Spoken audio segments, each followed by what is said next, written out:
My name is James Repici, Darius Amendolia. and we are the filmmakers that did SUBPRIME. SUBPRIME is about the boom and bust of the subprime mortgage industry. Basically, we follow a group of snake oil salesmen that work in a chop shop mortgage brokerage, and we follow them from like '02 to where it was like really building, and then we closed it out around '08 after the market basically fell.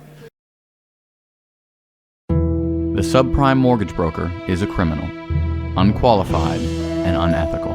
The guy didn't even have a job. I found this website that basically makes W-2s for your borrowers, fresh with socials, your date, everything. 150 bucks, bam. My man's been working all year. Is that legal? No. I says to her, but ma'am, we've gone over this. The interest rate is fixed. She says, but I thought it was fixed last time. What do you think that house is worth, honest trash? 200. Exactly. And what did I give you? 250. Right. Go ahead and talk to Ian for the details, man. You realize this isn't legal. No, there's shades of gray. Closed that bitch last year for 10. Today for 20, and you watch. Next year, I'll close it for 35. Barry, you have to loosen the belt on this man. If I don't get 5 points on this guy, Banco will can my ass. You guys don't think you're replaceable? You are all replaceable. If anything on the next page says anything about 12%, you skip it and you forge his signature later. If you want to make money in this business, I mean real money, you've got to be willing to get your hands dirty. So what happens when you pay an uneducated 22-year-old 500 grand a year?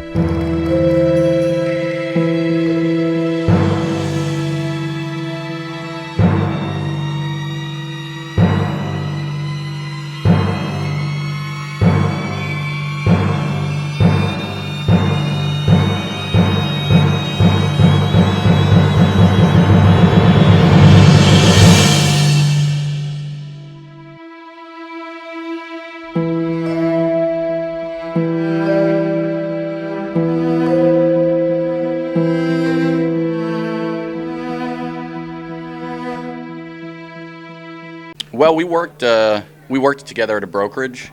That's actually how I met Darius. I don't know if you want to share this part. Yeah, well, we both have a background in the mortgage industry, and aside from having a passion for movies, it just seemed like a very topical thing to do a movie about. And we started out doing it as one thing of these guys making a bunch of money, and then it turned out being a movie about the economy going downhill and, you know, having this whole housing crisis and having these uneducated kids that were selling these mortgages not being able to deal with the loss of all the money they were used to making. I think that's a good point. Is that when we started writing it, the market hadn't fallen yet. So really, when we were writing it in my office at the brokerage we worked at, and when we started writing it, we weren't getting any work done, obviously, paying work, and you know, it was about brokers, these kids, you know, these 18-year-old kids that were scamming people out of, you know, the equity in their home and making a killing. And then as the market started to fall, people inside the brokerage that we worked at started getting fired, started getting, they couldn't close anything, so they were getting let go, they were quitting, they were moving on to different things. So just the whole environment of the brokerage changed, and then our story followed suit. And then we both got let go like shortly after that. It was a little bit of a different vibe for us. You have like a split, there's kind of a split group of people in the brokerage, in the mortgage industry. You have people that sell for need, and then you have people that sell for commission.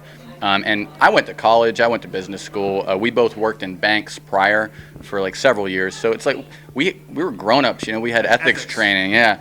So we always closed for need, right? So I mean, I never even made more than $40,000 in 1 year, okay? There were people making $250,000 easy, okay, in a year, and they were the ones that were selling for commission. You know, they weren't selling, well, the borrower, this is their situation, this is what we're going to give them because it helps them. They were saying, okay, well, the borrower, this is their situation, this is what helps me. Right. You know, so those are the people we wrote about, and it wasn't the majority, really. really there were like 2 or 3 people that we worked with that were crooks, right?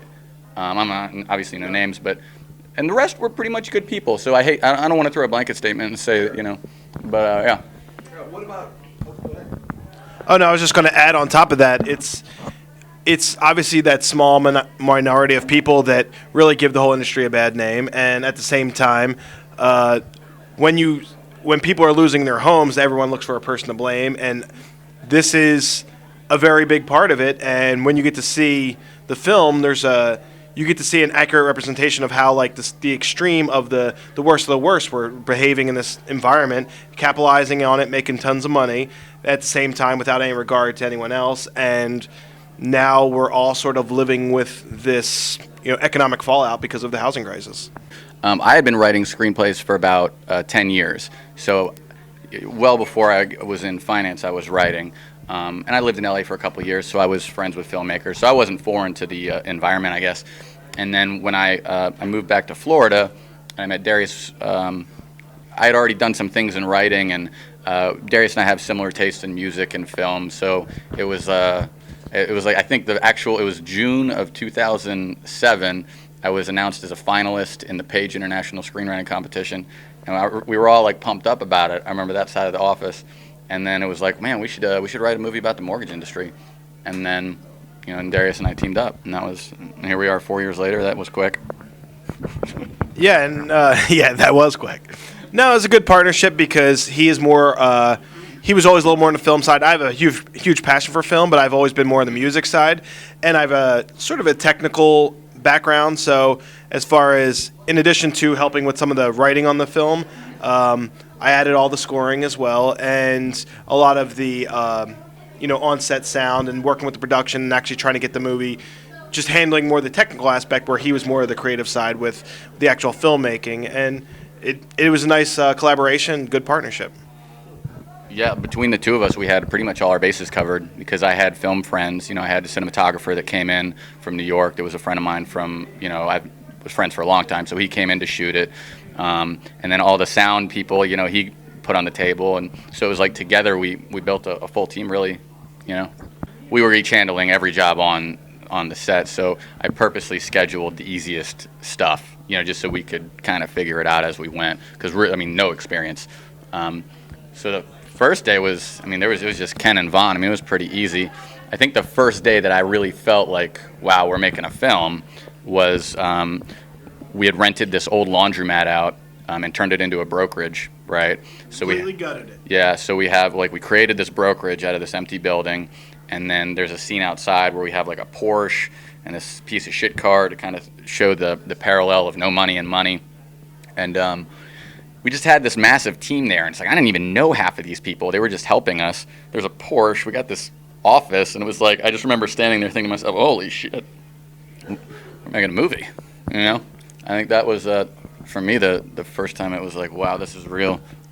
I don't know about you. Yeah, and I think as a sort of DIY filmmaker, you pretty much, it doesn't really sink in right away. You just start doing it, and we were sort of determined by any means necessary we were going to make this movie. We didn't really have a whole much of a budget, and we pretty much just took it on our onus just to get it done ourselves. And I think that's what it takes for a lot of people that actually do end up completing films. It's really just coming down to just saying it's going to get done regardless. However I make it happen, it's going to make it happen. We realize some of our limitations, especially after the fact, as we get the experience. But at the time when you're making it, you really just have to just keep barreling through, and regardless of the scenario, just keep going with it. A little bit. We premiered in San Antonio 2 months ago, and that was fantastic.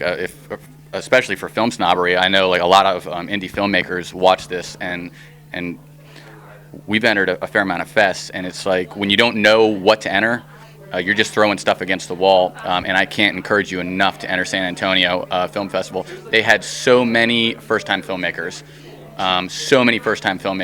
So without a doubt, I would enter that. And we had a great time. San Antonio was a fun place to go. So that was awesome. We had Central Florida. We won the Audience Choice Award there. Still fun. Not San Antonio, still fun. And then Orlando, I've come here every year, not even as a filmmaker. This year's the first, we're here as filmmakers, but Orlando Film Fest is great. The atmosphere, the theater, everybody treats you great. Nice. How about yourself? How's your festival experience? Yeah, I would echo sort of the same. I do like the Orlando Film Fest just because the fact that it, like I was talking to some people earlier, it really does cater to some of the filmmakers, and they give the opportunity for some of the Q&A, which not everyone's really interested in, but the other filmmakers that are in the audience, they really do appreciate having some of that conversation and just at least get the introductions, find out about different production styles and production value and the different ways of going about things to really make the best available movie with limited resources. And especially at this level, that's really what people look to capitalize on. We have Ohio Independent. They're doing like a film series, one movie a month, so they're giving us November. So we're playing in November there. Going back to Florida too, right? Yeah, we got another one for Daytona. They haven't given me a date yet. Not the Daytona Film Fest, but it's a First Look, I think, Film Fest. And I think this is their first year, so we're going to play there. I don't have a date yet, though. And then there's like a dozen others we're waiting on, so